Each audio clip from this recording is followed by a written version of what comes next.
Ok les amis, bienvenue à tous dans cette deuxième tentative de règle de cet épisode de Minecraft. Ok, Minecraft Gamberge. Épisode 4 ou 3, je sais plus, putain j'ai oublié. On s'en fout. Dans un nouveau monde Minecraft, comme d'hab. Je l'ai créé dans la première tentative de règle de cet épisode. Il fait une chaleur atroce dans ma chambre, mais je me suis trouvé trop chiant là dans la première tentative et trop confus dans ce que j'essaye de dire. En fait, à chaque fois que j'arrive préparé trop avec un sujet dont j'ai envie de parler, je galère. Je galère parce que je me confonds dans les terminologies, dans ce que j'essaie de dire, et je sais aussi que ce que j'essaie de dire est en train de se former. Mais c'est pas grave les amis. Je vais essayer de reformuler ce que je veux vous expliquer, parce qu'aujourd'hui, je lance avec une déterre de dingue. Je lance avec un besoin de parler les amis. On peut pas continuer avec les cinéphiles, les audiophiles, etc., qui pensent avoir un avis plus objectif que qui que ce soit. Et je sais qu'il y a des gens qui vont râler, mais on peut pas parler de choses objectives, mais si, mais la culture, là. Laissez-moi, il y a le temps. L'épisode, il vient de commencer. Je vais développer. D'accord, je vais pas rester bas de plafond, mais je suis pas relativiste. Moi, je pense que c'est bien de produire de la réflexion, c'est bien de produire des analyses, c'est bien de produire des choses, voilà, objectives, voilà, de la réflexion. C'est très bien de faire ça. Mais il y a des cadres. Et on manque de plus en plus de cadres. Il y a de plus en plus de gens qui parlent au nom de leur prétention à défendre la culture, à faire avancer la culture, alors qu'en réalité, c'est pour se branler. C'est pour se branler, mais pas se branler genre juste... c'est un délire d'ego, mais pour de vrai, les amis. Ma take, quand même, je l'ai faite dans la tentative d'avant, mais je trouvais que c'était peut-être pas assez clair à comprendre, c'est en quoi avoir consommé énormément vous rend légitime vous rend légitime, en fait, à avoir les solutions pour une culture, voilà. À avoir les solutions pour comment on fait. Et encore plus pour disqualifier des gens de parler au sein de ces cultures-là. Qu'est-ce que j'entends par là ? Là, je parle en exemple généraux, je vais parler un peu plus précis. Pourquoi t'as un top stylé sur Letterboxd, un peu de niche, ça te rend plus légitime que le top de l'autre à côté ?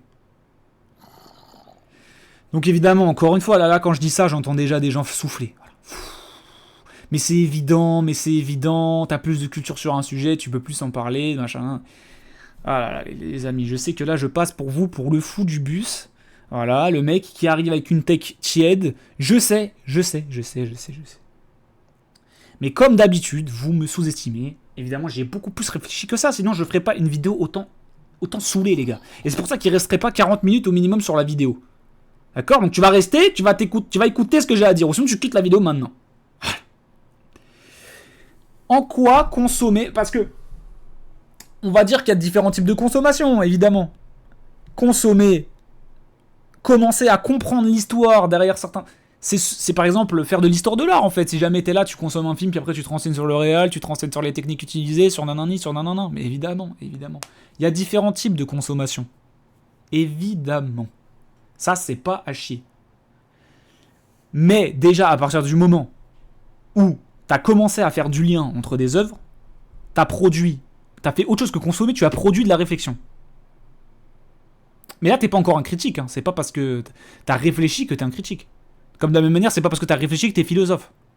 Un critique et un philosophe, ils ont ça, qu'ils ont écrit leurs arguments, leur analyse de la situation, ils l'ont mis à disposition du monde pour être critiqués, et on leur a dit, ce que tu dis, c'est pas des conneries, franchement, j'adhère.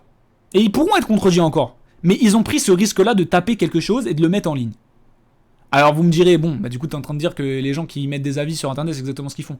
Ouais, mais sauf que eux, t'essaies de les contredire, et au lieu d'aller sur le terrain des arguments qu'ils n'ont pas, parce que ce sont des consommateurs qui n'ont pas assez de fond en réalité, sur le sujet, vont en fait te disqualifier. Ouais, t'as pas vu tant, t'as pas écouté tant. Et ce qui est très marrant, c'est quand même que y a un peu cet argument-là qui revient souvent de c'est pas parce que t'es pas cuistot que tu peux pas critiquer un restaurant. Donc du coup, c'est pas parce que t'as pas fait de film que tu peux pas critiquer les films. C'est pas parce que tu fais pas de musique que tu peux pas critiquer la musique. Et je suis plutôt d'accord sur le principe, hein, y a pas de souci sur ça. Mais pour autant, on vit quand même dans une époque où on a vachement désacralisé le génie des artistes aussi. Mais je veux dire, le mec éclaté dans sa chambre, qui a ouvert BandLab pour faire une tape entière, et qui l'a posté. Et toi qui as écouté beaucoup de musique, mais qui n'a jamais appris ce que c'était une snare, qui a plus de jaugé ? qui a plus d'informations. J'ai l'impression qu'il y en a un des deux, même s'il est éclaté, même s'il a peut-être pas écouté tous les albums que t'as, donc il y a peut-être pas moins de ce côté histoire de l'art, mais déjà, avoir écouté plein d'albums classiques, ça te rend pas knowledgeable. C'est ce franglais m'énerve, j'aimerais trouver le connaisseur, on va dire, bon d'accord. Tu connais mieux l'histoire derrière les œuvres, etc., que l'autre à côté, mais déjà, c'est pas parce que t'as écouté tous les classiques d'une liste de Pitchfork que tu connais toute l'histoire derrière, tu t'es imprégné dans une culture aussi. Parce qu'il y a beaucoup de gens qui écoutent énormément d'albums et regardent beaucoup de films. Mais déjà, les amis, c'est pas en vous bingeant des trucs que vous vous immergez dans une culture, que vous prenez le temps de comprendre ce que c'est un album, le rapport derrière un artiste, etc., les amis. Donc en fait, tout ça, ça ne veut rien dire. En fait, ce que j'essaie de dire, c'est que la quantité de consommation... En fait, aujourd'hui, il y a trop de gens qui se targuent d'avoir consommé, les amis. Il y a un moment, il faut arrêter. Consommer, c'est passif. Le jour où tu me montres ton blog, où il y a 30 critiques argumentées que moi je peux lire et trouver bien écrites et intéressantes, là, tu pourras me dire, vas-y, t'es pas une autorité, parce que pour être une autorité... Même être une autorité, déjà, c'est passé par l'argument d'autorité, donc c'est pas très logique déjà de donner de la légitimité comme ça à des autorités, c'est ce qu'on fait pas pour les artistes. Maintenant, on essaie de désacraliser les artistes. Bah, c'est très bien, t'es pas pour autant une autorité, mais je peux te considérer comme un critique, voilà. Et que je peux dire, ouais, t'as un peu de crédit. Et même cette position-là, elle te permet pas de disqualifier n'importe qui au titre que toi, t'as pas fait autant que moi. Mais je préfère entendre quelqu'un qui dit, moi j'ai produit 30 critiques que tu peux aller lire, contredire si tu veux, aller contre mes arguments, ma liste qui est là. Ou alors, moi j'ai vu 3000 films. En fait, tu peux avoir vu 3000, 4000 films, frérot, ça ne me dit rien de ton niveau de réflexion, mais rien. Mais absolument rien. Je vais donner un exemple. Alors, c'était pas du tout pour ça que je faisais la vidéo. J'avais tout expliqué dans la version d'avant de l'épisode. Pourquoi j'ai fait la vidéo, c'était par rapport au fait que j'ai vu... Enfin, ça fait plusieurs jours que je vois des takes ahurissantes. Et puis, la petite goutte d'eau, c'est quand j'ai vu un tweet de IKilU qu'il a supprimé sur une interaction où il a essayé de dire un tox, quelqu'un qui se connaît plutôt bien en nutrition. Et c'était la petite cerise sur mon gâteau de les gens maintenant ils parlent trop. Voilà. Mais à la base. Mais c'est très marrant parce qu'aujourd'hui il y a quelqu'un sur ma chaîne qui a mis. Je vais vous lire le commentaire. Ça va paraître un peu rageux. Mais c'est vraiment à pure valeur d'exemple. Voilà. Donc c'est quelqu'un qui met sur mon court-métrage, mon petit court-métrage Meantime là. Les textes défilent tellement rapidement que même à mon plein focus et en essayant de speedrun la lecture, je rate littéralement la moitié, parfois 65% des phrases. Tu t'es pas dit qu'un truc allait pas, envie de pas regarder jusqu'à la fin. Alors. Il y a plusieurs personnes qui m'ont dit que la deuxième moitié allait un peu vite. J'ai retenu. Voilà, moi je prends la critique, y a pas de souci. Si je refais un truc, j'essaierai d'aller un peu plus lentement, y a pas de souci. Déjà, faut savoir que j'avais déjà ralenti. À la base. Mais de là à me dire, tu t'es pas dit qu'un truc allait pas, cette personne-là a mis littéralement majuscule, c'est-à-dire que là, dans sa tête, c'est objectif. Voilà. C'est-à-dire, ça a la prétention de dingue. Putain, mec, tu t'es pas dit qu'un truc allait pas ?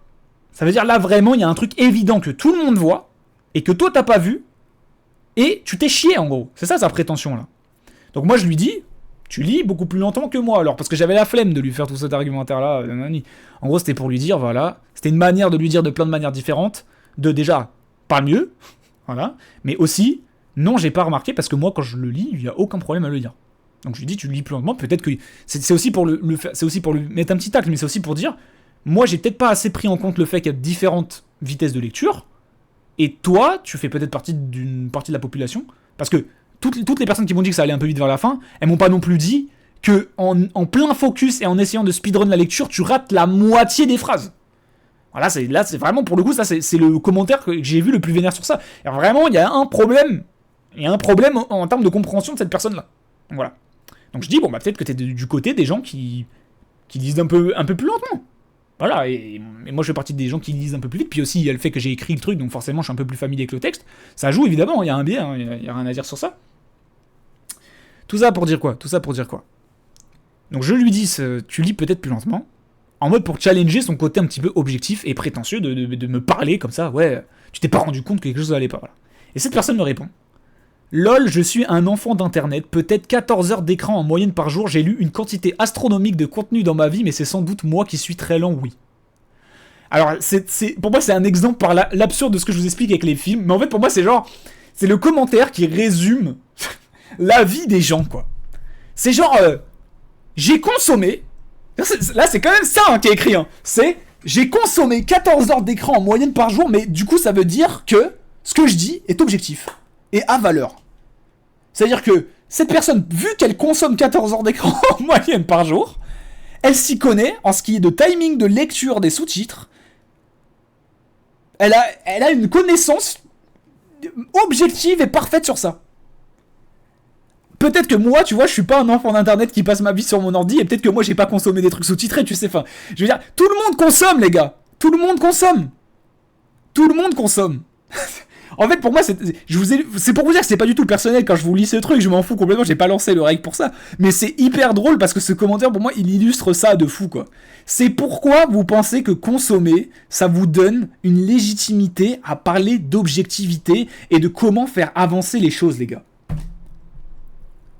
C'est pas parce que vous avez vu 500 000 films ou écouté 500 000 albums que vous savez comment faire avancer les albums et la culture musicale, les gars. Vous savez peut-être très bien vos propres goûts. Vous savez peut-être très bien ce qui vous plaît, ce qui ne vous plaît pas. Ça, c'est très bien, ça. Ça, c'est quelque chose de très pratique. Surtout si jamais vous voulez vous investir et peut-être vous devenir critique ou devenir artiste. Ça, c'est génial. Je dis pas que ce n'est pas utile. C'est juste en quoi ça vous donne un edge de plus. Parce que tu verras la plupart des gens qui consomment énormément de contenu qui... En fait, ils savent pas formuler une critique. Et j'avais vu, alors je vais devoir faire pause, parce qu'il va falloir que je retrouve aussi un autre exemple. Et ça, c'était pour le coup, c'était pas sur un truc à moi, donc du coup, vous allez pas pouvoir me faire un procès de jouer une vidéo pour ça. Mais attendez, je fais pause, je vous retrouve cette review que j'ai trouvée ahurissante. Oh la team, c'est une dinguerie, comme je ne retrouve pas le truc. Je vais continuer à chercher et je vais refaire pause, mais c'est dingue. C'est dingue, j'ai scrollé un... J'ai dû l'envoyer à quelqu'un, en fait. Attendez, je vais retrouver. Ma folie est en train de... Vous savez, c'est les moments où tu cherches partout dans toutes tes conversations, si tu ne sais plus où c'est. J'ai l'impression d'avoir perdu mes lunettes comme un... Putain, merde! Allez, je vais retrouver. Ouh! C'est où? Oh, la fonction recherche de Twitter ne fonctionne plus en plus. Genre, pour chercher mes propres tweets, tu vois. On en est là. Oh, putain. Ça... Je suis en train de tomber de plus en plus dans le trou, là. Comment je vais faire? Elle était iconique, cette putain de critique. Il faut que je vous la retrouve là, putain. Ah putain, je vais trouver. Ah! Ah putain! J'ai trouvé, parce que j'avais mis fake deep, regarde. Et quand je tape from, et mon privé évidemment, fake deep, aucun résultat. Les gars, la recherche Twitter, elle est devenue complètement cassée. C'est quoi cette merde, les amis? Mais en plus, c'était sur l'Odyssée que je n'ai pas vu. Putain. Voilà. Donc, c'était quelqu'un qui a fait une critique sur l'Odyssée de Nolan que je n'ai pas vu. Et je vais vous lire sa critique. Si vous savez... De toute façon, vous pouvez pas taper parce que c'est une image. Donc, vous saurez pas de qui je parle. Mais si vous savez de qui je parle, ça, on va pas mettre on va pas aller attaquer les gens. C'est juste à valeur d'exemple. Voilà. Donc, c'est quelqu'un qui fait un tweet d'abord. J'ai vu l'Odyssée et ça pue la merde. Voilà, ok. Et ensuite un cité, et évidemment un screen de Letterboxd, les amis. De toute façon, on va pas changer les mauvaises habitudes. Pour ceux qui seraient curieux d'avoir mon avis de manière un peu plus détaillée. Et maintenant, on va lire les critiques, les amis. Et je n'ai pas vu le film, je précise bien. Quand David Lynch réalise Inland Empire, il nous montre la mort du cinéma. Rien n'a de sens, rien n'a d'intérêt, le consumérisme tue l'appréciation. Quand Nolan fait l'Odyssée, il incarne la mort du cinéma. Il fait d'un récit un pur produit de consommation fade et sans intérêt, si ce n'est que de figurer dans des edits TikTok. Malgré une ou deux scènes correctement réalisées, le film se résout à n'être qu'une bande-annonce sans fin durant lequel on pourra constater que Nolan n'a toujours aucune idée de comment faire ressentir quelque chose à travers un écran. Amateurs de cinéma, passez votre chemin, sauf si votre culture se résume à la multitude de films américanisés qui n'ont pour vocation que de satisfaire l'ennui d'enfants biberonnés à la surstimulation médiatique et consumériste. Si c'est le cas, vous y trouverez votre compte. Alors les gars, là, rien que de relire, je suis choqué. Parce que carrément, en fait, j'ai trop bien fait de le retrouver parce que ça parle tellement de ça. Vous avez bien vu à la fin? Ouais, vous avez ceux qui sont pas des amateurs de cinéma, il y a la distinction directe entre amateurs de cinéma. Mais les gars, quand je vous dis consommer des films, ça ne vous rend pas quelqu'un qui sait ce qu'il vaut pour le cinéma et qui sait parler de cinéma. Sa critique, il y a rien dedans, mais pas le moindre bout d'argument, les amis. Et ce n'est pas, encore une fois, je n'ai pas vu le film. Parce que c'est juste que je ne peux pas aller voir le film et parler de sa critique parce que sa critique ne dit rien. Ça a remarqué, malgré une ou deux scènes correctement réalisées, qu'est-ce qui implique qu'une scène, selon toi, soit correctement réalisée? Ça aurait pu être correctement réalisé parce qu'il y avait telle idée de mise en scène, de machin. Qu'est-ce qui donc implique aussi que les autres scènes ne soient mal réalisées selon toi, tu vois? Et déjà, en plus, même avec un avis de critique, on garde le soupçon d'humilité et de subjectivité, tu vois? Mais non, cette personne-là, elle a fait un long pavé pour ne pas donner le moindre début d'argument. Les scènes sont correctement réalisées ou sont mal réalisées. Vous savez comment on appelle quelqu'un qui crée un film? Un réalisateur. Comment tu fais plus flou que ça? C'est comme dire la musique est bien musiquée ou mal musiquée. Qu'est-ce que t'entends par là? Correctement réalisé. De quoi tu parles? Est-ce que tu parles de la mise en scène? Tu parles du cadre? Tu parles de la colorimétrie? Tu parles du jeu des acteurs? Tu parles des costumes? Tu parles de la tension narrative? Tu parles de la construction narrative? Mais là, on n'est plus vraiment dans le terrain de la réalisation complètement. Mais ok, de quoi tu parles? Quand tu dis les scènes, de quoi tu parles? Est-ce que tu peux nous expliquer? Non. Cette personne-là, elle se dit, je suis amateur de cinéma, donc les amateurs de cinéma, passez votre chemin, sauf si votre culture se résume à la multitude de films américanisés qui n'ont pour vocation que de satisfaire l'ennui d'enfants. En fait, c'est du word slop, c'est que des mots, quoi. Il n'y a pas le... Parce qu'en fait, on dirait que je fais que critiquer gratuitement, mais parce que j'aimerais bien... regardez, j'aimerais bien loucher comme ça un petit peu sur la vie, et pouvoir sniper un bout d'argument dedans, et vous en parler, mais je ne peux pas, puisqu'il n'y en a pas dedans. Vous pouvez vous remettre ma lecture en entier, il n'y a pas le moindre début de formulation de critique sur le film. C'est juste dire c'est nul avec plus de mots, les gars. Et cette personne-là se pense légitime parce qu'elle a vu plein de films, contrairement à d'autres gens qui ont vu moins de films. Et c'est dingue. Donc il y a quelqu'un qui consomme énormément de YouTube, qui croit avoir une vérité objective sur la vitesse de lecture, les amis. Il y a quelqu'un qui regarde beaucoup de films, qui croit avoir un avis de ce qu'on fait pour faire un bon film ou un mauvais film. On va où comme ça? Et c'est pareil pour la musique, les amis. C'est-à-dire qu'il y a des gens qui ne savent pas ce que c'est une snare, qui vont t'expliquer comment on a... qui vont dire, ouais, le problème là dans le morceau, c'est la prod. Qu'est-ce que t'en sais, mon gars? Tu peux dire, j'aime pas la prod. Tu peux dire, ça me fait pas danser. Ça, c'est des trucs, c'est des impressions. Et ça, c'est important parce que des gens qui ont des outils d'analyse sur les procédés, parce que c'est ça, en fait, ce qu'on appelle, c'est des procédés. C'est pour ça que les gens qui font ont un peu plus de légitimité parce qu'ils ont au moins une expérience avec les procédés. En fait, si tu n'as jamais produit, même si tu réfléchis, en fait, tu vas faire que réinventer les procédés. À force de voir 150 films, tu vas peut-être te dire, ah, mais oui, en fait, quand tu mets quelque chose sur un tiers de l'image, bah, ça fait un meilleur cadrage. Et donc, du coup, avec cette expérience-là, je commence à avoir l'œil de ce qui fait un cadrage intéressant. Ou alors, espèce d'enculé, t'ouvres un bouquin de cinéma, t'apprends ce que c'est la règle des tiers, mon pote. Mais ça, par contre, ça passe pas par la consommation, ça passe par l'apprentissage. Et ensuite, tu t'es pas dans la vallée de Dunning-Kruger, là, à croire que parce que tu sais ce que c'est une règle des tiers, tu sais exactement... Il y a des gens, tu vois, en fait, dans un film correctement réalisé, vont te dire, ouais, mais ça a pas respecté la règle des 180 degrés, donc t'es un enculé. Mais c'est pas vrai, en fait. C'est pas vrai.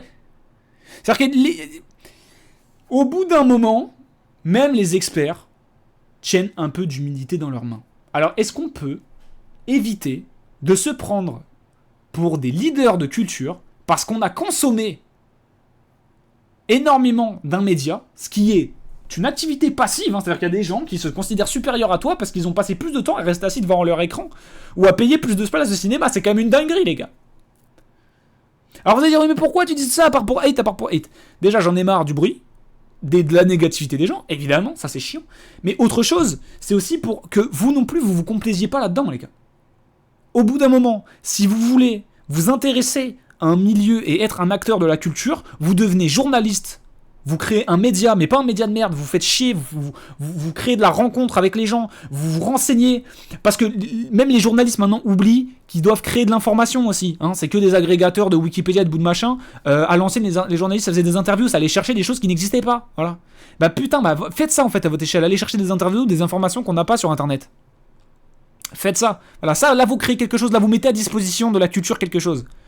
Mais si juste vous ne contentez que d'ingurgiter, que vous pensez que ça vous donne une légitimité dans quoi que ce soit, d'autre que votre goût personnel, les amis, ça ne marche pas.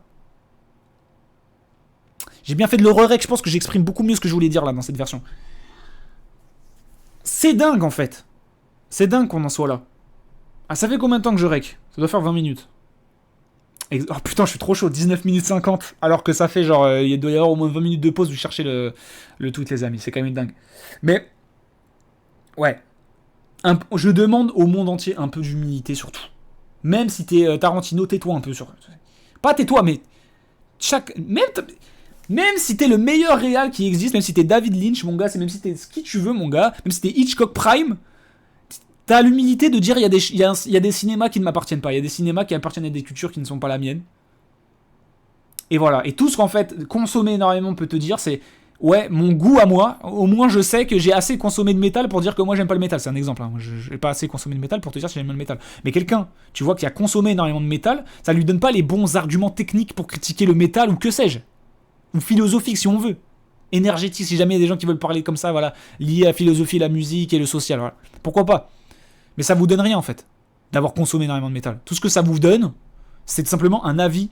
Un avis sur votre goût, voilà. Vous avez l'expérience de votre goût. Vous savez que vous avez écouté 200 chansons et que pendant 200 chansons, vous n'avez pas eu de kiff.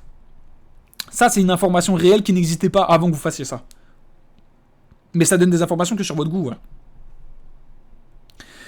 Donc, si on est dans une société qui va continuer à donner aux gens la possibilité de se targuer de prétention sur de la merde, on va pas s'en sortir, les gars. Après, je suis pas le premier à parler du fait que maintenant, il y a des gens qui parlent au-dessus des autres alors qu'ils devraient pas. Je suis en train de réinventer la roue, en fait, à dire ça. Mais c'est aussi, encore une fois, pour vous inciter à sortir de ce cycle full consommation. Vous pouvez consommer, et c'est très bien. Et c'est même parfois... c'est très bien, juste, en fait, si vous le faites pour vous créer une veste d'ego et de soi-disant connaissances, rendormez-vous, les gars.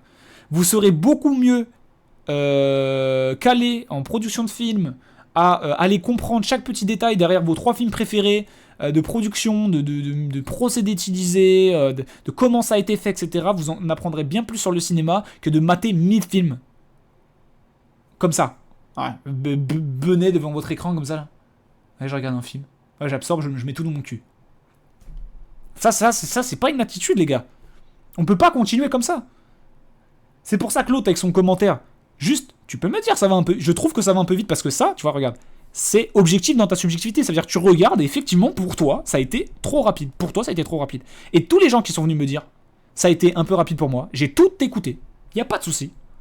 Mais pourquoi tu viens de le présenter? C'est objectivement trop rapide, tu vois pas. Et c'est pareil comme ça pour tous les avis de tous les gens, les gars. Là, il y a Spider-Man qui sort, t'entends tout le monde dire ce qui est objectif ou ce qui n'est pas. Les gars, arrêtez vos conneries. Arrêtez vos conneries. Si vous voulez dire, moi je pense avoir un avis peut-être un peu plus pertinent que les autres pour la culture, et encore, on n'est pas proche de l'objectivité hein, non plus. Hein. Mais en tout cas, on s'approche de quelque chose qui serait peut-être plus pertinent pour la culture, alors vous êtes un critique qui avait un historique au moins de production, de réflexion écrite en ligne sur internet qu'on peut lire, allez peut-être en vidéo, à la limite, voilà, tu fais des vidéos, et tu donnes tes avis en vidéo si tu veux, parce que maintenant les gens savent plus écrire, ils préfèrent parler, bah, pas de soucis, bah, comme je le fais là d'ailleurs, voilà, c'est pas grave, alors, je vais ouvrir bientôt un truc écrit, mais c'est pas grave, mais en tout cas voilà. Si vous avez pas ça, me parlez pas. Et en fait, cette personne-là, du coup, avec sa critique, elle doit se dire, bah moi j'ai quand même un letterboxd avec des avis écrits. Eh ben voilà, je me permets maintenant de voir qu'en tant que critique, tu pues la merde. Parce que comment ça, tu fais un paragraphe de 6 km pour ne pas mettre le moindre début d'argument sur les procédés que ça. C'est comme si je vais au restaurant, mais même pas, parce que encore tu dis j'ai trouvé ça mauvais, c'est toi. Je dis c'est objectivement dégueulasse parce que le chef cuistot se prend pour un chef 5 étoiles. T'as dit quoi sur la bouffe en attendant en fait? Quand est-ce qu'on a une information sur l'assaisonnement, sur est-ce que les produits sont assez frais ou pas et comment t'as repéré? On n'a rien en fait là. Là tu nous fais une critique qui ne donne rien. Voilà les amis. C'est ce que j'ai à dire sur ces branquignoles les amis. Ne soyez pas des branquignoles. Moi il y a une phrase qui m'a changé la vie. Une phrase qui m'a changé la vie. C'était à l'époque des youtubeurs critiques Prime. Ok. J'avais 12 ans. Et je parle avec un ancien YouTube comme ça, qui était un bon ami à moi à l'époque. Et à un moment, je parle comme ça, je dis ouais, tu penses quoi et tout des youtubeurs critiques? Cette personne me dit mais putain, mais le seul problème de ces gens-là, c'est qu'au lieu de critiquer les trucs, ils voudraient pas plutôt faire des trucs. Et c'est pas. Et en fait, c'est banal. C'est absolument bas de plafond comme réflexion. Mais il l'a dit avec un flegme, que t'as vraiment compris que quand tu fais la comparaison dans ta tête, il n'y a pas photo. Après, enfin, là je parle pas objectivement, je parle dans mon cœur évidemment, il n'y a pas eu photo. Dans mon cœur à moi. C'est-à-dire que moi quand j'ai commencé YouTube, je faisais un peu des petits tutos. Bon, je parle là, c'était 2013, c'était quand je faisais des tutos, tout ça, c'était pour... J'ai toujours kiffé essayer d'éduquer un peu les gens sur les trucs. Et puis ensuite, le temps avancé, je savais plus trop quoi faire. Après, j'ai pensé à faire des vidéos essais bien avant que ce soit la giga mode des vidéos essais. Bon, après, ça existait déjà, on appelait juste pas ça des vidéos essais. Voilà, Karim, il en faisait, Karim Debache. Mais Karim Debache, t'es pas le seul, il y en avait plein qui faisaient ça, d'accord. Mais du coup, moi, je sais pas, j'étais un peu perdu quand j'étais jeune, voilà. Et c'était... là, je vous parle de 2016-2017, c'était 9-10 ans, tu vois. Et ben, voilà, je me suis dit peut-être que je peux essayer de mettre un pied là-dedans. Et quand il y a eu la perspective de se dire, mais en fait, au lieu de faire des trucs pour critiquer d'autres trucs, je pourrais juste faire des trucs, le goût était tellement bon, j'ai fait, mais oui. Mais oui, en fait. C'est peut-être là que je vais plus essayer de faire avancer quelque chose. Et vous, votre critique de Letterboxd, un énorme pavé interminable, elle va faire avancer la vie à qui ? À faire avancer la culture comment ? Votre point de vue, c'est en voyant à quel point je suis méprisant et prétentieux, il y a d'autres gens qui vont vouloir être prétentieux comme moi et du coup commencer à prendre le média un peu plus au sérieux. Comme si d'ailleurs le prendre plus au sérieux, ça allait forcément, de manière... comment on appelle ça ? Conséquentielle, ou je sais pas comment dire, tu vois, de manière... c'est à l'inverse d'une corrélation, j'ai plus exactement, c'est pas grave, le mot me vient pas, il est sur le bout de la langue, ça arrive. Voilà, de manière causale, voilà, exactement ça, c'est les mots que j'ai cherché. Comme si là, le fait de mépriser les œuvres un peu plus légères, ça allait forcément de manière causale améliorer un pan de la culture en entier, alors que même pas forcément, les amis. Même pas forcément. Rien que sur ça, on pourrait avoir des débats interminables sur ça. Mais vous avez des idées arrêtées comme ça, et non seulement vous avez des idées arrêtées, ce qui n'est jamais bon, mais en plus, vous avez des idées arrêtées au simple fait que votre prétention, elle tient sur le fait que vous ayez regardé des milliers d'heures de contenu et que vous ayez été comme ça, devant votre chaise, à guetter des trucs. J'espère que vous comprenez l'absurdité de la situation. Parce que un des autres tweets comme ça qui m'avait pris, c'est... c'est quoi, je vais vous lire l'échange de tweets. Hein. Quelqu'un qui fait un avis sur un tweet, enfin sur un film, pardon. La personne le cite, montre ses 4 films favoris sur Letterboxd. Je vais être condescendant, mais avec un top film comme ça, normalement, on ne devrait pas t'entendre parler cinéma doux. Parce qu'il a aimé Fight Club et Snatch. Ouh, ce sont des mauvais films en fait. Juste parce que c'est connu, c'est des mauvais films, mais vas-y, d'accord. En fait, on est obligé de faire semblant maintenant. On est obligé de dire que ton album préféré, c'est Illmatic. En fait, tu peux pas avancer, t'es obligé de faire semblant maintenant. T'es obligé de faire semblant. Et vas-y, donc en fait tu remontes un niveau, et quelqu'un qui dit la cinéphilie c'est vraiment l'élitisme le plus paresseux, comment ça ton apport au monde, ta dignité c'est de consommer des films, je suis 100% d'accord, mais bon vas-y au calme, vas-y, parce qu'il y a des gens qui lui disent c'est un loisir, ouais c'est vrai. Quelqu'un qui lui dit en quoi c'est paresseux, j'ai envie de te dire réfléchis. Bref, je vais pas commencer à vous faire des tweets infinis. Et quelqu'un qui cite son tweet, qui se définit lui-même comme cinéphile et tout, qui met comme littéralement tout élitisme du coup, mais en fait c'était dans le sens de le dézinguer, mais en fait oui, enfin... Votre élitisme, gardez-le vous, les gars. Gardez-le vous. Et ça veut pas dire qu'on ne peut pas parler objectivement et essayer de trouver des moyens d'avancer la culture et de parler d'œuvres qui méritent plus de projecteurs. Il n'y a pas de problème avec ça. Il n'y a aucun problème avec la réflexion journalistique, la réflexion critique. C'est super intéressant. C'est juste à quel moment on doit s'arrêter là. Petite reprise à ce moment-là dans le montage. Parce que je me suis rendu compte que j'avais pas fini ce que je voulais dire. Je me suis soudainement coupé avec ma phrase. Oui, donc ce que je voulais dire, s'arrêter là dans le sens de même votre critique journalistique, il faut la prendre au sérieux. Parce qu'en fait, même la critique, c'est une forme, je dirais peut-être pas de l'art, mais en tout cas de l'artisanat à minima. C'est-à-dire que ça demande de la compétence, voilà, de critiquer. Ça demande de la compétence. C'est pas votre goût qui dicte la vérité, en fait. La vérité, on est tous des chercheurs de vérité dans cette histoire-là. On cherche tous à savoir où est-ce qu'on peut aller en fait pour faire de meilleures œuvres et comment on peut mieux l'intégrer avec le social, comment on peut le plus se nourrir possible de bon art et de bonnes réflexions. Et en fait, ça ne suffit pas déjà de regarder des choses, ça, bon, c'est toute la vidéo qui en parle, mais même admettons de s'y connaître, ça ne suffit pas pour parler avec une bite aussi dure devant votre miroir en fait. Même votre critique, elle doit être qualitative. Et même vos critiques, elles vont s'améliorer. Vous allez devoir, si vous voulez être critique, vous allez devoir passer comme tout le monde à l'étape du grind et d'apprendre en fait comment on fait mieux. Parce que vos critiques, quand elles puent la merde, c'est à vous de vous remettre en question comme un artiste. Sinon, ce que vous faites, c'est de la branlette d'ego. Voilà ce que je voulais rajouter. C'était sur ça que je voulais m'arrêter. Voilà, maintenant vous pouvez reprendre l'épisode. Et en plus, je me remets à bouger dans Minecraft, donc vous allez kiffer. Putain, j'étais en pause sur Spelunky. J'étais en pause. C'est pas possible. Mais en fait, ça sert à rien. Je mets des images de gameplay pour rien, en fait. Je mets des images de... Je suis en pause. J'aurais dû bouger avec ma manette, à minima. Ah, ça, c'est quand je suis énervé. D'habitude, à chaque fois que je parle, j'ai besoin d'avoir un jeu. Mais quand je suis énervé, j'arrive pas à... Je fais pause, en fait. Vas-y, au calme. Il y en a qui vont m'engueuler parce que ça fait 20 minutes que je suis en écran de pause sur Minecraft et je cours pas assez pour vous faire plaisir. Bon, j'avais pas... Ah putain, je peux pas courir, c'est pour ça que je le fais plus. Ah putain, je vais faire un four. Boum. Je reprends le gameplay, c'est bon. Vous pouvez skip à cet endroit. Hop là, merde. Wow, je suis fatigué. Wow. Mais qu'est-ce que je fais en fait? Oh là là, je fais que de la merde. J'avais déjà du charbon. Vas-y, Ocam, c'est pas grave. Je pense que vous comprenez ce que je veux dire. Et aussi, il y a un truc comme ça, c'est pareil en fait. Hein, c'est peut-être un avis un peu plus politique, un peu plus large aussi, mais il y a trop de gens qui pensent améliorer les choses par la soustraction, les amis. Et ça, peut-être je ferai un épisode entier sur ça. Mais on peut plus. Je vais pas aller dans des exemples trop compliqués. Mais s'il y a des problèmes d'économie, ma take, mais en fait, c'est plus une take philosophique qu'une take vraiment purement économique. D'accord ? Mais c'est un exemple, l'économie, là, pour ce que je vais dire. Au lieu de faire des économies sur les hôpitaux, sur les Canadair, etc., peut-être il faudrait trouver comment pousser le PIB et la production de l'industrie, quoi.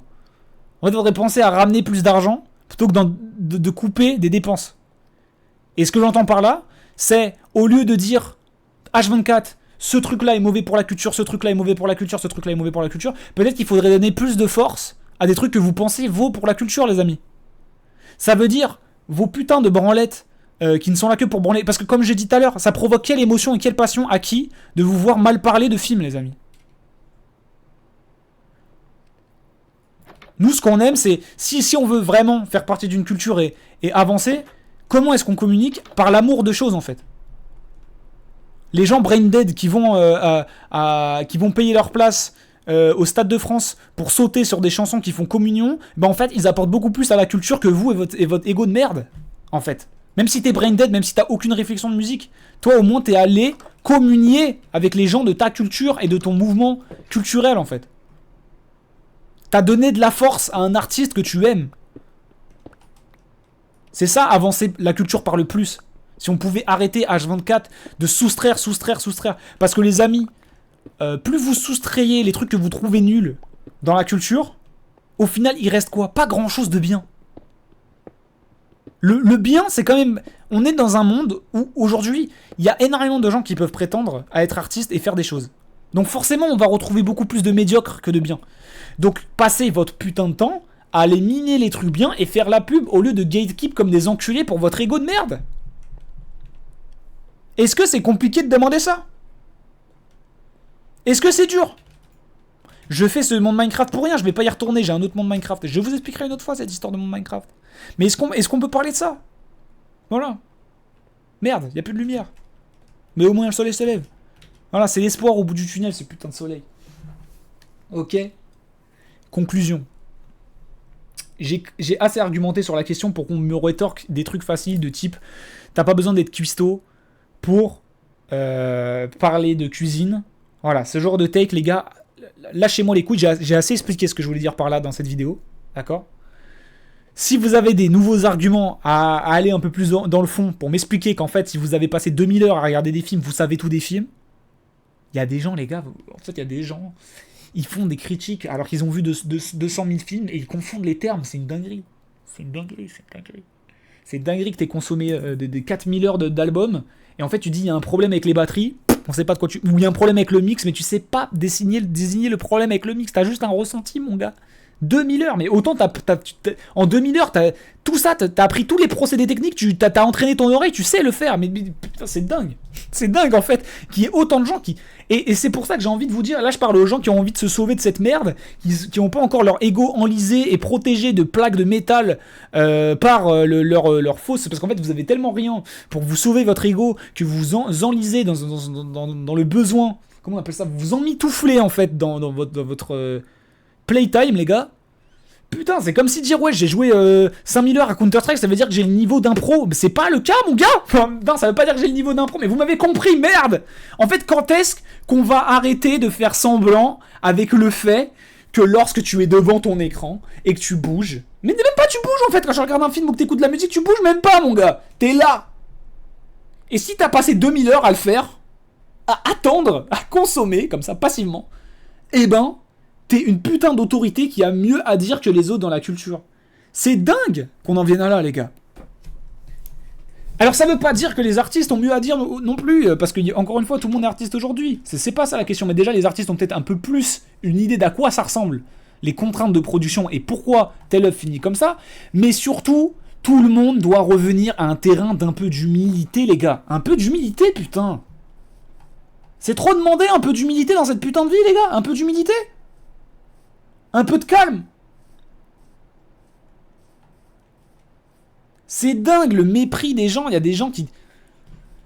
Putain. Le mépris. En fait, on passe nos vies à voir des gens qui ont absolument envie d'être artistes. Que la moitié des gens maintenant sont déjà des artistes maintenant, parce qu'ils se mettent à l'action. Et t'as l'autre moitié qui est trop emmitouflée dans sa consommation, qui ose pas s'y mettre, qui a la flemme, ou je sais pas. Ou alors, même, tu vois, parce que si t'as pas... Parce qu'il y a plein de gens comme ça qui sont vraiment genre en mode journaliste, qui ont pas envie de faire de la musique, par exemple, mais ils ont pire envie de participer à cette culture-là, et ce sera pas, par exemple, pour le cas du hip-hop, ils ont pas envie de se mettre à faire de la danse non plus, ils ont pas envie de se mettre à faire du beatbox non plus, ils ont pas envie de faire du DJing non plus, ils ont pas envie de rapper, de faire des prods, ils ont pas envie, mais ils ont envie de participer à la culture, bah ils font quoi ? Ils produisent des moments de culture, ils font de l'événementiel, ils font des articles, ils font des interviews, et ça c'est bien, en fait, ça c'est bien. Et vos avis de merde, c'est nul, ça. Ça, c'est nul. Gardez-les pour vous. Gardez-les pour vous. On s'en bat les couilles. Voilà. Donnez de la force aux trucs que vous kiffez.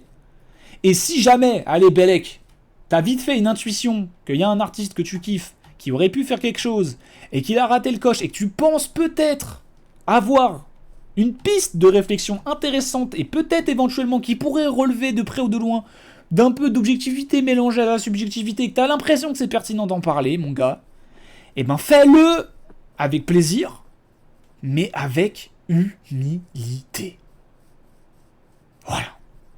Un peu d'humilité, les gars. Est-ce que c'est dur de demander ça ? Comment ça se fait qu'il y ait des gens qui aient des dizaines d'années de pratique dans la musique, tu vois, qui connaissent sur le bout de leurs doigts, et qui, quand ils ne connaissent pas des musiques, sont capables de dire « je ne vais pas les juger », et que vous, du haut de vos 30 albums de merde, avec des covers un peu niche que vous êtes allé chercher sur Discogs, des trucs obscurs, ou que vous êtes allé chercher dans des pseudo Rate Music pour aller voir qui a liké ça, ou sur des tops interminables, bon, vas-y, je vais rester poli, vous croyez que vous pouvez parler, stop. Donc le mec qui a Fight Club dans son top 4, Letterboxd, force à toi mon gars, parle de film si t'as envie, mais tant que t'es humble toi aussi, ça s'applique à toi aussi, et l'autre enculé qui le disqualifie parce que toi t'as un top de niche, va te faire foutre. Regardez ne vous rend pas knowledgeable. Voilà, c'est ça mon point. Et si vous avez envie quand même de chercher une forme de vérité, même si peut-être qu'au fond il n'y a pas vraiment de vérité dans l'art, hein, mais je comprends l'attrait de se dire, même si elle n'existe pas, j'ai envie d'aller la chercher un petit peu cette vérité, en tout cas m'approcher d'une forme de vérité. Allez-y, mais humble, fleur au fusil, on donne de la force à ce qu'on aime, on essaie de pousser les choses vers le haut, et on essaie d'aller au fond des choses et pas faire du word slope pour votre ego, et de dire des vrais trucs, et d'essayer de proposer des solutions qui seront peut-être fausses, comme la recherche, tu vois, tu proposes aussi, t'es ouvert au débat, voilà, peut-être tu crées du débat, de la discussion, voilà, peut-être que les gens vont te dire, bah en fait je pense que ta solution est un peu la merde, et c'est très bien aussi, en fait, c'est très bien parce qu'au moins t'as eu l'humilité d'accepter en fait que vous parliez de ça. Mais vu qu'on est à putain de Salope City, il y a du miel, Yes. Ouais, vu qu'on est à putain de Salope City, on ne pourra pas s'en sortir. C'est devenu vraiment compliqué de vivre avec des gens aussi prétentieux au quotidien dans leurs conneries, les amis. C'est vraiment dur. C'est vraiment, vraiment dur. Et c'est pour ça que j'ai senti le besoin de faire un épisode ce soir. Carrément, je l'ai re-rec. Carrément, j'ai même pas mis le ventilo pour que vous ayez un bon audio, les amis. Parce que là, je crame de chaud dans ma chambre. Ok? Mais j'avais besoin de parler de ça. Maintenant, ça fait combien de temps? 38 minutes. Un épisode peut-être un peu plus court que d'habitude. J'espère qu'il vous plaira. Ok? Allez. Bisous tout le monde. Arrête, attends, est-ce que j'ai une dernière note à dire? Pour mes morceaux, je reviens bientôt. La chaîne YouTube, ici, elle va aussi, j'ai des projets. Malheureusement, c'est pas prioritaire, mais en même temps, j'avance dessus parce que ça me fait kiffer. On va essayer de revenir vite. Les actus arrivent, j'ai pas disparu. J'espère que les épisodes vous a plu. J'espère que je referai des épisodes un petit peu plus calmes les prochaines fois parce que je sais que vous aimez bien quand je suis calme, mais en même temps, vous aimez bien quand je m'emballe. Ok, est-ce que j'ai oublié quelque chose? Je taffe sur un truc secret cool qui devrait bientôt se montrer bientôt, mais c'est pas hyper un truc de ouf, mais c'est quand même stylé. Genre, je pense à un des trucs les plus stylés que j'ai fait, mais en même temps, c'est pas de la musique, mais je sais que vous attendez de la musique, donc je vais en refaire. Ah, c'est tout. C'est tout, c'est tout. En tout cas, pour ce soir, je referai peut-être un épisode une autre fois, quand l'envie me prend. Et je vous fais de gros bisous. Bisous tout le monde. Et là, je vais faire pause, je vais réécouter l'épisode pour voir si je suis pas trop pédant, parce qu'en fait, des épisodes où je suis trop engagé, je sais pas si je l'ai dit dans cet épisode ou si je l'ai dit avant. Je suis pas bon dans l'exercice quand je suis trop engagé, j'ai l'impression. Ou quand je suis en live, j'avais fait un épisode comme ça en live, il était pas ouf. Donc voilà. Allez, bisous tout le monde cette fois-ci. Et la prochaine fois, on se retrouvera sur un monde Minecraft, je l'espère, un peu plus durable. J'en ai marre de créer des mondes Minecraft et de les supprimer, les amis. C'est manquer de respect à ce jeu. Allez, bisous tout le monde. Ciao.